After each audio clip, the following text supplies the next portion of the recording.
was shot in that room, and I woke up physically with the pain. I just kept shouting, "Mommy, I've been shot. Daddy, I've been shot. They've shot me." They had to like scream, and my parents rushed out of their rooms, and they're like, "What's going on?"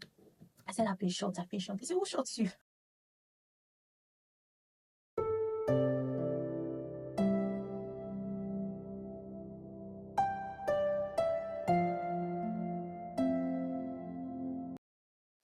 I have always wanted to share this exciting story of mine, but for very odd reasons, I've been unable to over the years. But then I'm finally doing this here. Hi there, my name is Adobe, and today I'm sharing a story of how I gave my life to Christ, how love found me actually, because I wouldn't give it.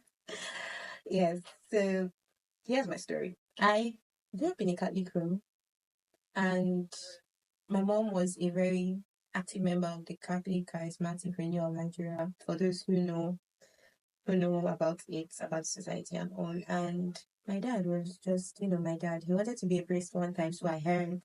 And so, that kind of lifestyle and whole mindset got him so dedicated into the activities of the church, although he was never part of like an association in church, but he was always very, very, very active, in attending mass, in going to the Blessed Sacrament and all of that.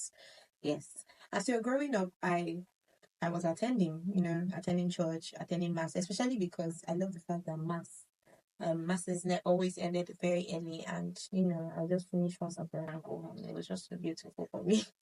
And so I would from time to time follow my mom, tag along with my mom to a meeting. They usually had this women meeting where they just gather, women gather together to pray, and sometimes they just bring their children along with them. And my mom would always carry me along alongside my sisters, and she's just so intentional. She was just so intentional about getting us to be so filled with God. And that was something that I completely did not want, especially because of the mindset I had then. I was just so into hating myself. I was just so into, I felt so wrong. I was terrible. I felt terrible.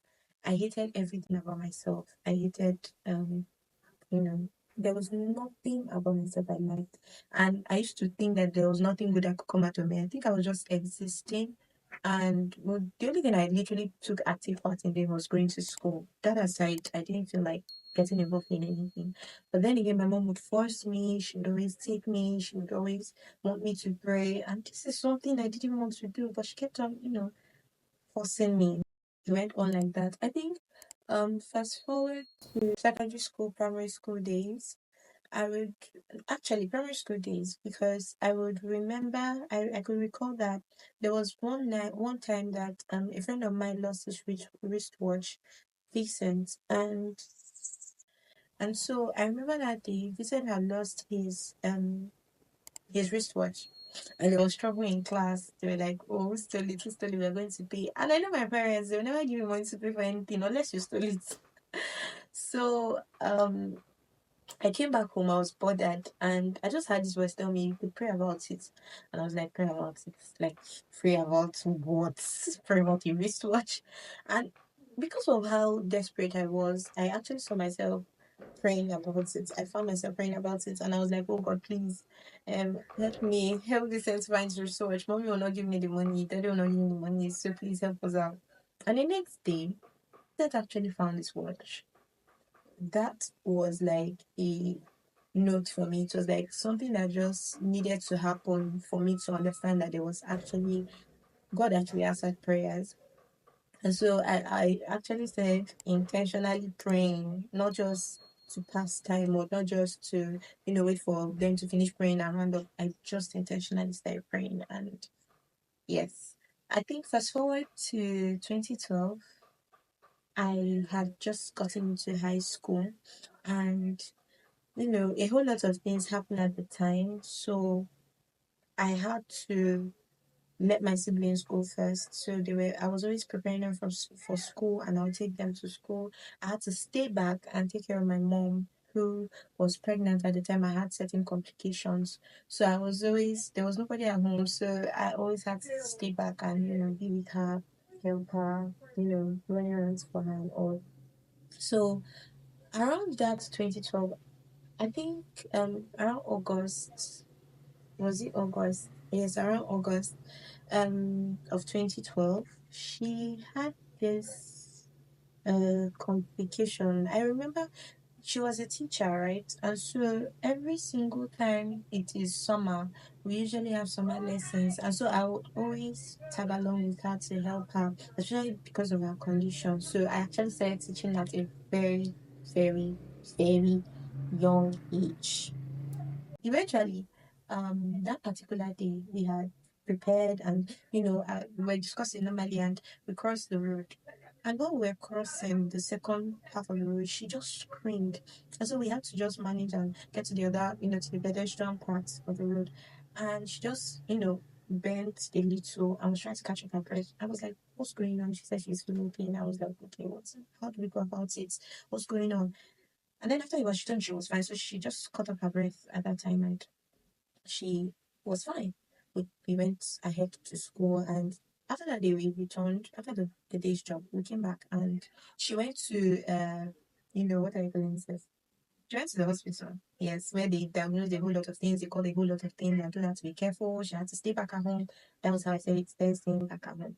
And so I would go in the morning to go, stand in for her as a teacher, and then I would come back by noon so that I could help her. And one particular day like that, I woke up one morning and my mom was coughing incessantly. And I was like, what's going on? And then she was like, she doesn't know. So we thought it was something that was just, restricting her airflow.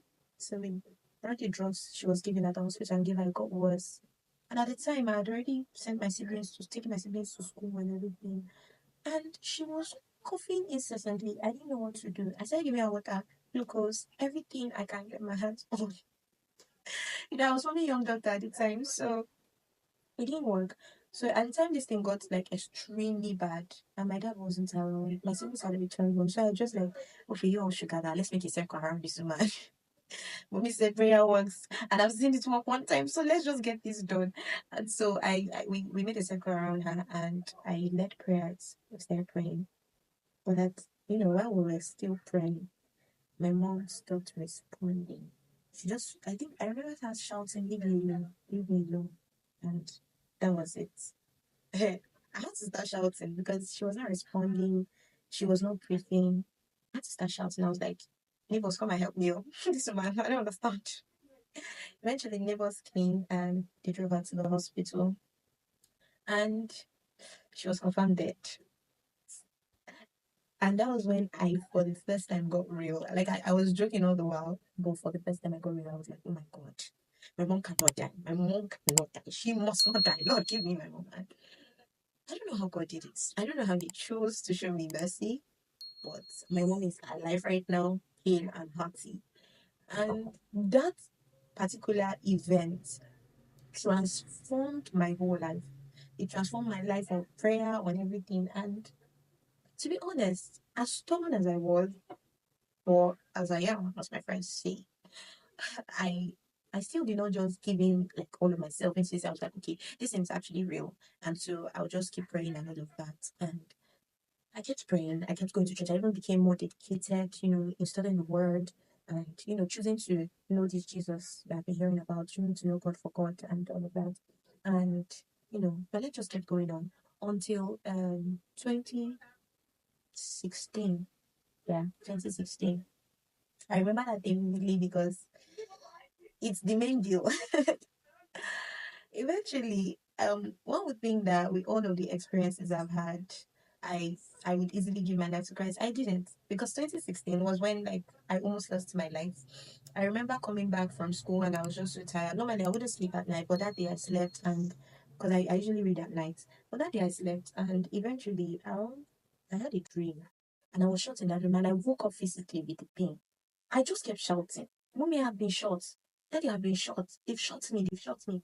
And I was screaming at the top of my voice because I was feeling the pain, and it felt like there was blood all over my body. Like it felt like I literally was shot physically. So I had to like scream, and my parents rushed out of their rooms and they're like, what's going on? I said, I've been shot. I've been shot. They said, who shot you?